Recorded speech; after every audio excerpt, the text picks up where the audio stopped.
I'm Royce Duplessis, and this is my story.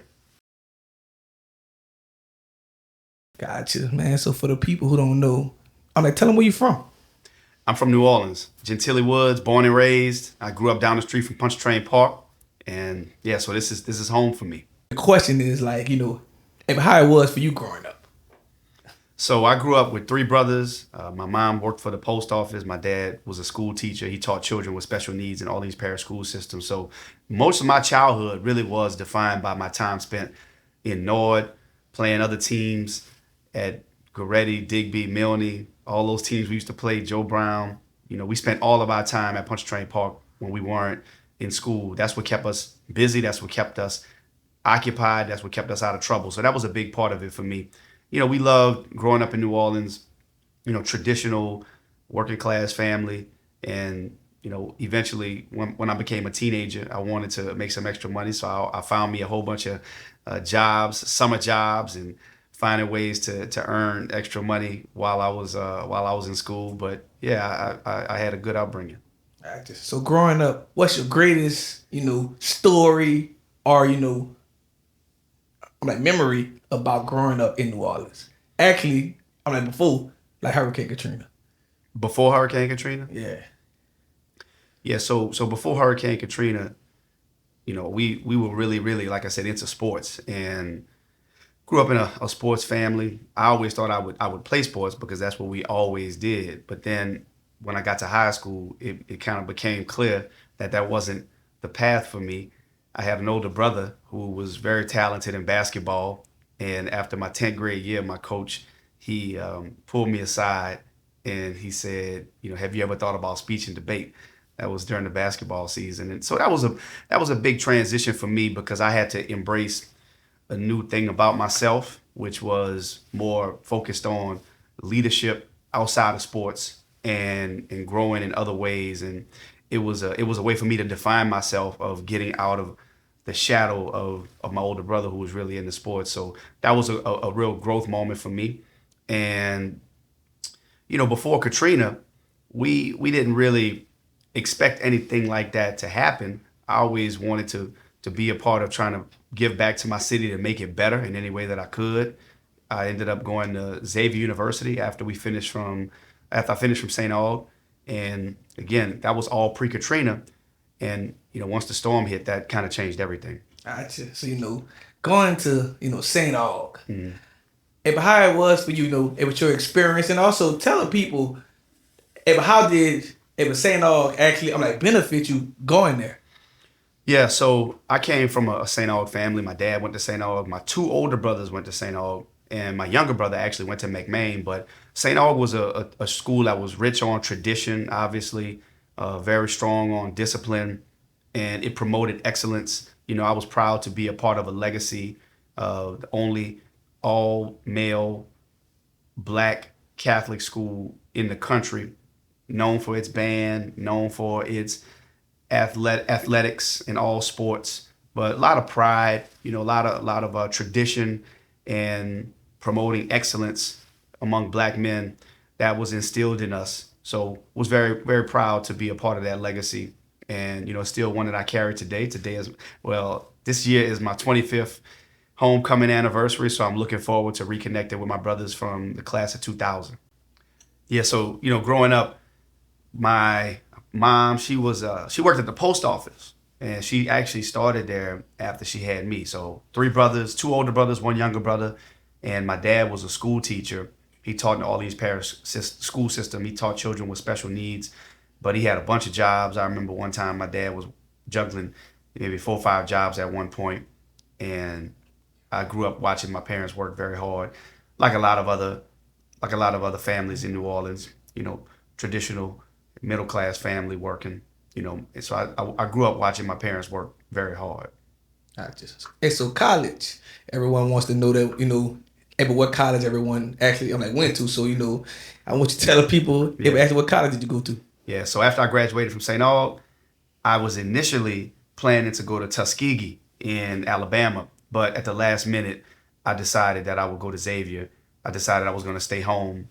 I wasn't quite ready to leave home yet, so I ended up going to Xavier and had a great time at Xavier. Learned a lot, made a lot of great relationships, and Xavier did a lot to prepare me for where I am today. Gotcha. So, as soon as you graduated Xavier, but how was, the working class, the working field, like actually what was the first thing that you actually like jumped into? Then Hurricane Katrina hit, and I decided that I wanted to attend law school. But right before I went to law school, there was an election in the, it was the first election after Hurricane Katrina, spring of 2006. And I wanted to be a part of rebuilding my city, right? I was evacuated with my family in Dallas, Texas, but I came back home to volunteer on this campaign. And this guy was running for city council at the time. His name's James Carter. So I volunteered on his campaign and he won. I was 23 at the time. And then after he won, he asked me to be his chief of staff. And I deferred law school to work with him on rebuilding the city. Gotcha. And rebuilding the city of New Orleans. So that was a great experience for me. Learned crisis leadership, learned about working down at City Hall, helping people. It was a great experience. And so what made you actually like just say, man, you know what, I want to jump into like politics and like right after Hurricane Katrina? Yeah, so it was never politics for me. It was always public service. Gotcha. I never looked at it as politics. I just wanted to be a part of helping move things forward, and it was in the political arena. But like I said, I didn't go out seeking it. It just kind of found me, and I had a joy and a passion for service. That's what I discovered at that time in my life. That was 23 years. I'm sorry, that was 20 years ago. Yeah. Oh, yeah, but time moves fast. It does. But, I always saw myself going into business or just going to work for myself. But this was a rare moment in our country's history to be a part of rebuilding a city. So, all that had been invested in me throughout my life. We were taught to leave things better than you found them, to make your community better. I didn't grow up in a political family. Like I said, my mom worked at the post office, and my dad, he worked a lot of different jobs, but he was never into politics. And for me, I just wanted to be a part of making my community better. That's what they always taught us. So this was just a way to do that. And I know politics, for a lot of people are turned off by it, and I understand why. But I always felt like there was a role for people who are in public service to make it better and encourage people to participate in the process. So I always looked at that as being part of my role, which was to remind people or to show people that there are good people working on your behalf that are trying to make things better. Gotcha. So what happened? I mean, after the term was over. Mm-hmm. But after but James Carter, correct? Yes. Okay. Yeah. I didn't work with him for his entire term. Okay. Yeah, I didn't work for him for his entire term, but I went to law school. I kept the promise to myself to go to law school up at Howard University up in DC, and was a great experience. Charles Hamilton Houston, who was the dean of Howard Law, not when I was there, but he was Thurgood Marshall's mentor. He said that a lawyer is either a social engineer or a parasite on society. So I always kept that with me. No matter what I did, I wanted to make sure I was helping to move my city forward, move my community forward, and using my law degree to make things better. So I clerked for a judge right after law school up in DC, Judge Thomas Motley. And then I came back home. New Orleans always brings you back home. I had a lot of great experiences up in DC, but, why have all that experience and have all of that if you're not coming to make your city better? So I decided to come back home. I ended up joining a big law firm, which was something I never thought I would do. And that was a good experience too. Learned a lot doing corporate transactions and regulatory work. And then I ended up going to the Louisiana Supreme Court to work for Chief Justice Bernette Johnson. And she really opened a lot of doors for me, and just in terms of my understanding of public policy and state lawmaking. Because before that, I had never really done anything at the state level. So she's been a great mentor to me over the years and has taught me a lot. First Black Chief Justice of the Louisiana Supreme Court, who I had got to work right under and learn a lot. And somewhere in between that time, I served on the New Orleans City Planning Commission from about, I think, 2013 to like 2017. I served on the New Orleans City Planning Commission as well. Gotcha. So, I'm like, you've done a lot. I'm like criminal. Justice. I'm reform. So like, do you want to kind of speak on that if you want? That's really where it started. Well, actually, it started 20 years ago when I was working for James Carter. See, at that time, we took a whole different approach to how we deal with criminal justice in the city of New Orleans. In the summer of 2006, 5 young men were shot and killed on the corner of Daniel and Josephine. It was called the Central City Massacre. 5 kids got killed in a car. And after that, the city, there was like so much outcry. What the city council did at the time was we formed the first criminal justice committee for the city council. There was not one before. I was working for James Carter. Oliver Thomas was on the council. He was councilman at large. And James Carter was appointed chairman of that committee. So we did a lot of work around how we deal with public safety in the city of New Orleans, because we started to embrace the reality that we cannot arrest our way out of this problem. We have to start addressing the issues on the front end. We have to start investing more in young people. We can't arrest our way out. So we started approaching criminal justice from a holistic standpoint. That was 20 years ago when I started doing that work. Then when I got to the Supreme Court with Chief Justice Johnson, that was at the time at the state level when Governor John Bell Edwards was pushing for criminal justice reform, because we were incarcerating the most people in the state of Louisiana, in the country.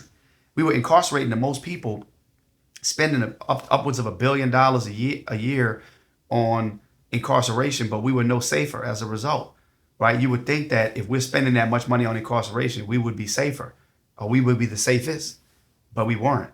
So we passed a number of different measures to reform how we do public safety in the state of Louisiana, focused on getting services and low-level offenders to get the treatment to them, get reentry services, housing services, and not focusing on low-level nonviolent offenses, but focusing on violent offenders as a way to try to be smarter on how we deal with crime.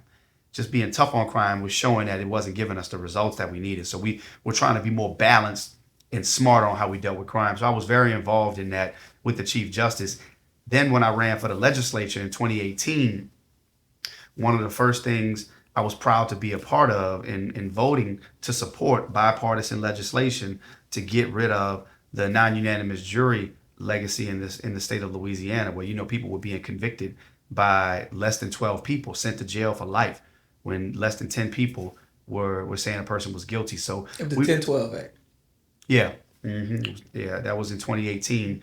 And personally, I've led a lot of different initiatives and policy proposals to move us in the right direction on criminal justice. Unfortunately, under this new governor, a lot of that has been repealed, but we're still trying to fight for what's right on the criminal justice front. But reentry has been a big thing for me.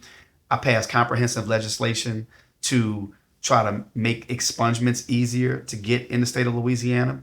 Right now, it's $500 per charge to get an expungement. And a lot of people have to hire a lawyer. It's very costly. It's very difficult to get an expungement in the state of Louisiana. That's a workforce issue. People trying to get to work, people trying to get housing, people trying to get education and move on with their lives. But the process is so difficult, a lot of people never go through with it.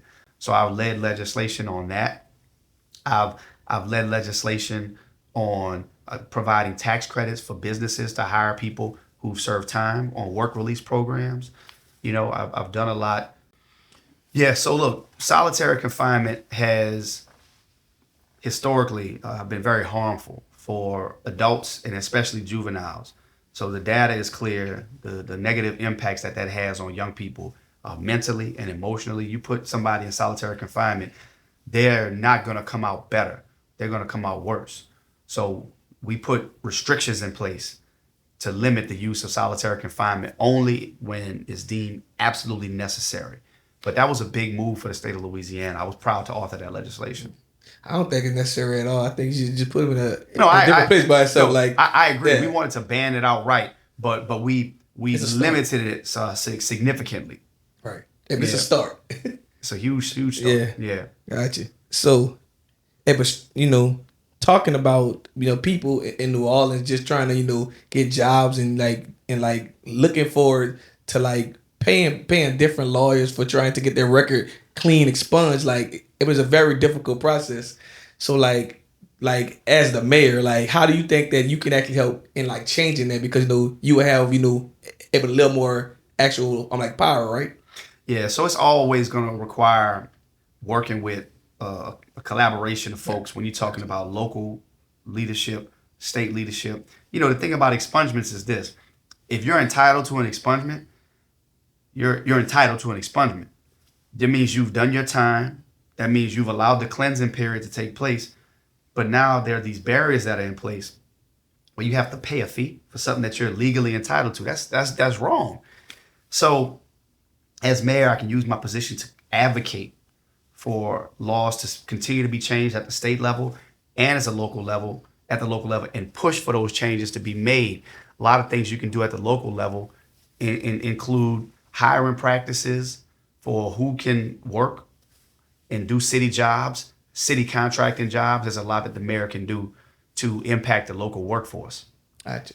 So far as yourself, how important you think it is if for people to actually have one like second chance, if as soon as they're actually getting out and trying to I'm trying to get the right word to actually rehabilitate, themselves. Definitely. Look, we don't want to set people up to fail. And the way that it's currently operating is just that. There are great organizations that are providing resources to people when they come home. Great organizations doing great work. But the state, Department of Corrections, and even locally, the local government agencies, we still have a lot of work to do to reduce the barriers that people face when they come home. Look, if you've done your time, you've done your time. And people shouldn't have to carry a scarlet letter around when they're trying to get back to work, when they're trying to get an education and move their life forward. So reentry is crucial. It's really an economy issue. It's a workforce issue. If people can't get back to work, I say this, look, people don't get expungements just to get a certificate to hang it on their wall. People are getting expungements so that they can move forward with their life and make money and get an education and get housing and provide for their families. So companies and employees need to see the value of second chances. And I'm a strong believer in second chances for people who've done their time, especially for people who, it's been nonviolent offenses. But regardless, if you've done your time, you should be entitled to get out there and put yourself to work, pay taxes. And look, I've been to a lot of different facilities throughout this state, and I've engaged with men and women at the various facilities, and people grow, people change, and I believe in redemption. Gotcha. So bring us back to the day that you announced, what made you say, you know what, it's time, I'm about to run for mayor? Yeah, I was very concerned with the direction of the city, but it wasn't just me, it was people in the city. I was hearing from a lot of people from every corner of this city, from the Lower Garden District to the Lower Ninth Ward, people from all different sectors of the community who were not satisfied with the direction that we were going as a city. And people wanted another option. People wanted an alternative than what they were being presented. And the truth of the matter is, I believe people deserve that. We have some real challenges in this city. And I think from an accountability standpoint, the question has to be raised, who's responsible for those challenges? We can blame it all on one person, and there's a lot of blame to go around. Nobody's perfect. Nobody's perfect. And anybody that presents themselves to be perfect, I would question them seriously. But myself, when I look at my experience, when I look at my passion and desire to see change in my city, I feel like I present a unique set of qualifications and a perspective that currently doesn't exist at City Hall. And I want to bring a different style of leadership to City Hall. A lot of people disagree on stuff where I work in Baton Rouge right now. There's a whole lot of philosophical disagreements on different issues. But at City Hall, we all agree on a lot of what we should be doing, but things still can't get done. You have to ask yourself, why is that? I believe it's a style of leadership that is detrimental, and we need to focus on bringing people together and just focusing less on who gets the credit, focusing more on getting the outcomes for the people of this city. So people want change, and people deserve change. And given the fact that we've lost over 20,000 people in our city over the last 4 years, and people continue to leave our city, then more people should be offering themselves up to lead in this moment. And people in the city wanted to change, and that's why I'm running. Gotcha. So I have this question for you. Like, I want you to explain to the people who, but don't believe in vote. Like, there's so many people still out there like, man, but my vote don't count. Right. Like, the people like, I don't care how I do. I have people close to me, people closer than you think, who had that belief, right? But we've had those conversations, and we understand that that's a huge reality. When you look at important elections like the mayor's election, crucial election, where I don't know what the turnout's going to be, but might say it's somewhere 40%, 45%. I don't know what the ultimate turnout is going to be, but let's say hypothetically 50% of the people turn out. That means that there's 50% of registered voters who are still not choosing to exercise their right to vote. I believe that people are frustrated. So first thing we have to do is acknowledge that frustration and acknowledge that people are dissatisfied with their leadership. I believe that's a large part of why people don't vote. But another part is the belief that their vote doesn't matter. Now, what I say to that is, while I hear you and I understand you're frustrated, not voting won't make things better. Yeah. So you do yourself a disservice by taking yourself out of the process to have a say. Because when you take yourself out of the process of having a voice, then other people make the decision for you. So don't give away your right. Don't give away your right. And it's too easy to vote, to go in there, cast your ballot. Don't expect perfection from your leaders, but hold them accountable. You can't hold them accountable. You can't complain if you don't vote, right? And I work at the state level. I say all the time, if your vote didn't matter, people wouldn't be working so hard to limit your right to vote. Like, why don't we have voting on Sundays? Why don't we have longer voting hours? People should be excited to vote. People fought for the right so you could have the right to vote. Right. And this is what I say to young people when I'm talking to young people who I'm trying to impress upon. I say, you work a part-time job, if you work any job, you have a gross pay and you have a net pay. And the difference between that gross and that net is what? It's taxes. Somebody's taking money out of your pocket. It's the government, whether it's the local, state, or federal government, is taking their share of your tax, you take their money, and somebody is making decisions on how that money is getting spent, taking money out of your pocket, your hard-earned money, but you're not going to exercise your right to vote to decide who gets to have a say on how that money gets spent. You're right. It's really that simple for me. So this is my question, because like a lot of people in the city, I'm not gonna say a lot of people, but it's a big percentage of people that are, I'm like felons, and like there's so many felons are like like they don't really know that you can still vote. Yeah. So it's so many people. So I want you to kind of give advice to the people Absolutely. who just sitting there like, man, but I had a conviction in the 90s and I can't vote. They don't know. Yeah. So education is so important. Education is critical. And I was proud that when I first got to the legislature, I want to say it was 2018, 2019. May have been 2020. I can't remember the year, but we voted to change the law to give people with a felony conviction the right to vote after you've been released after 5 years. So I encounter people every day. I was just at the YMO second line on Sunday, and someone told me that she couldn't vote. I said, well, when did you get out? It was like 20 years ago. I said, yes, you absolutely can vote. But we have to educate our people. We have to let them know. So one organization that I want to give a shout out to, Voice of the Experience, they do a great job helping to not only register people to vote, but register people with felony convictions or any convictions, help give them that education and get them back in the process. And they really help lead the effort to restore those voting rights for people with convictions. So they're located on Washington Avenue, and I'm proud to have their support in this election because they know the work that I've done throughout my time in the legislature. I've done a lot of work that aligns with their mission to push for second chances, rights for returning citizens. But yeah, if you've been out more than 5 years, you can vote.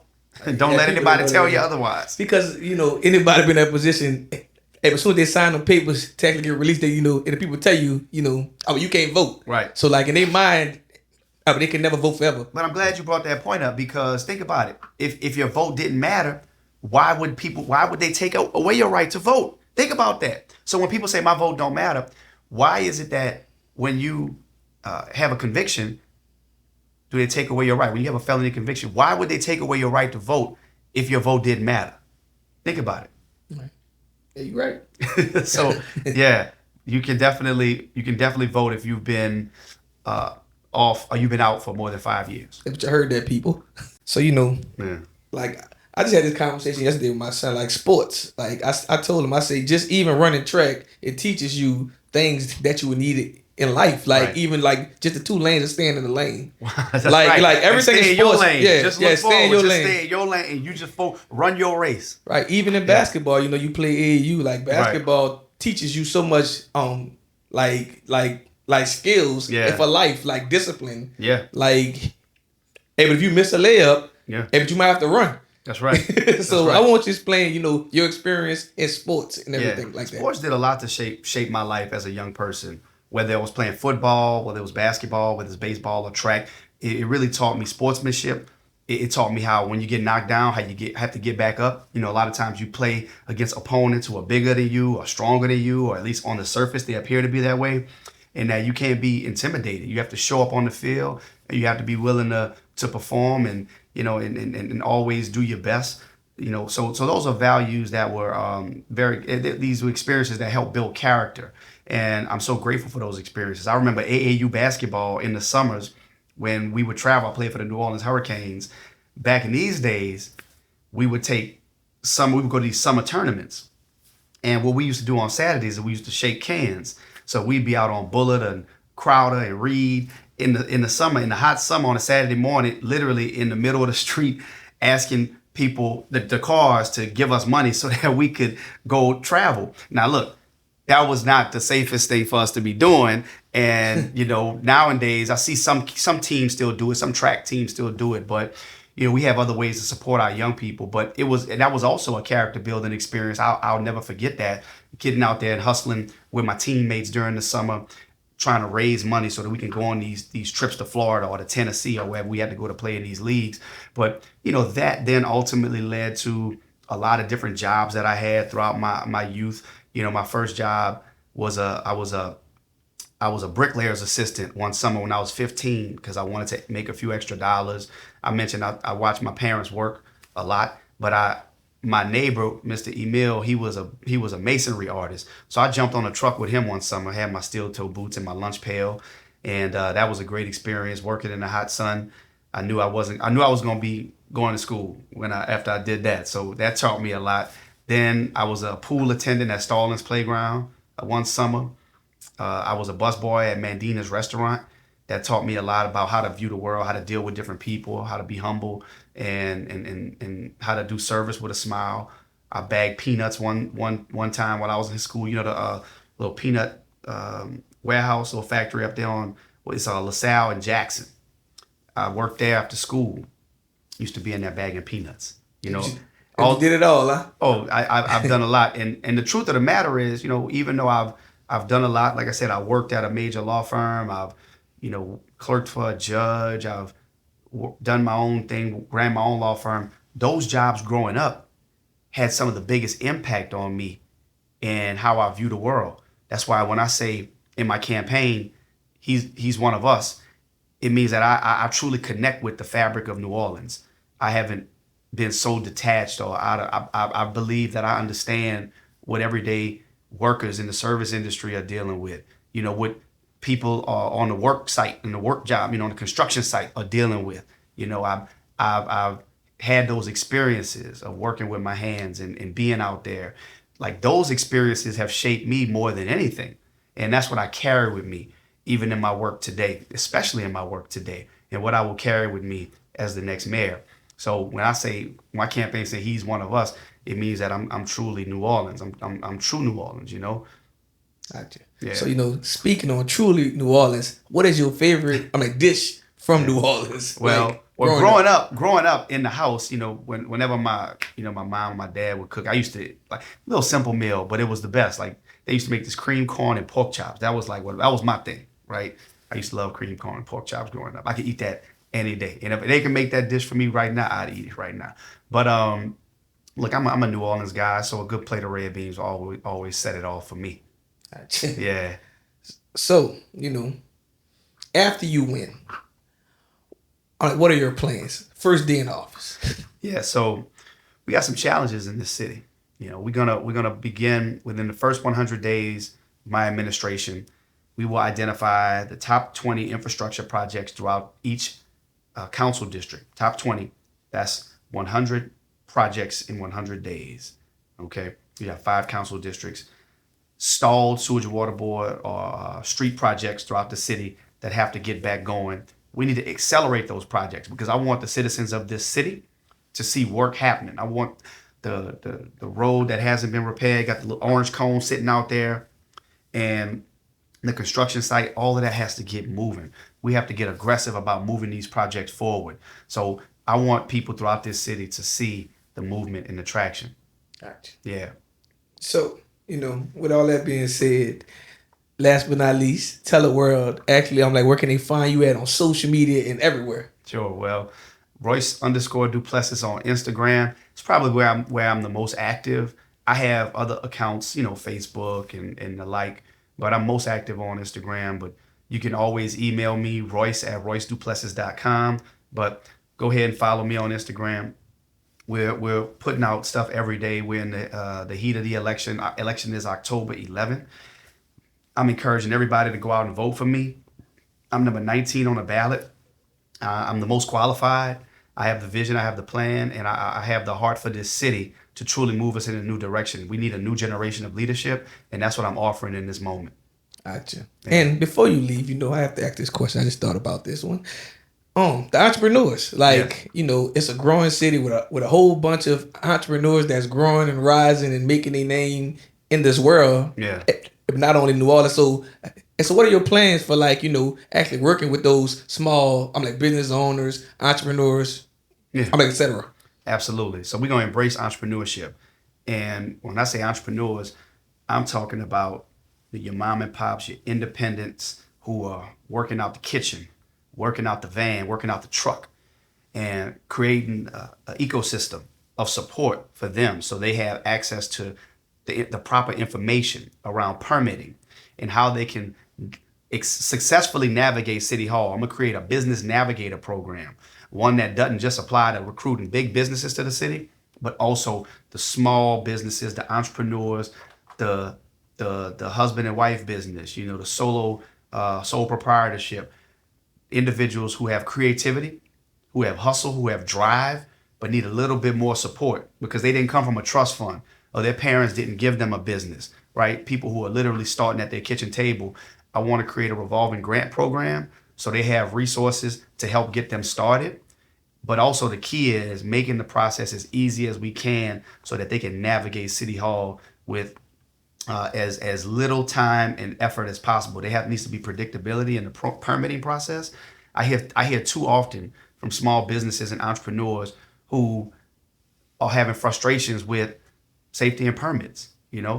So we have to work on making safety and permits more efficient so that they can navigate that. But I believe having a business navigator program specifically geared towards our entrepreneurs and our small business owners is crucial. Also, a revolving loan and a revolving grant fund to help these small businesses do their thing. Gotcha. Yeah. But thank you for coming here today. And also, as soon as you win, hopefully we can bring our camera there. Yeah. And we can do you in City Hall somewhere. That goes without saying. Thank you for all that you're doing. You have a phenomenal platform. I love following what you're doing. You're putting out a lot of positivity and allowing people to come and share their stories. That means a lot. So thank you for giving me the opportunity.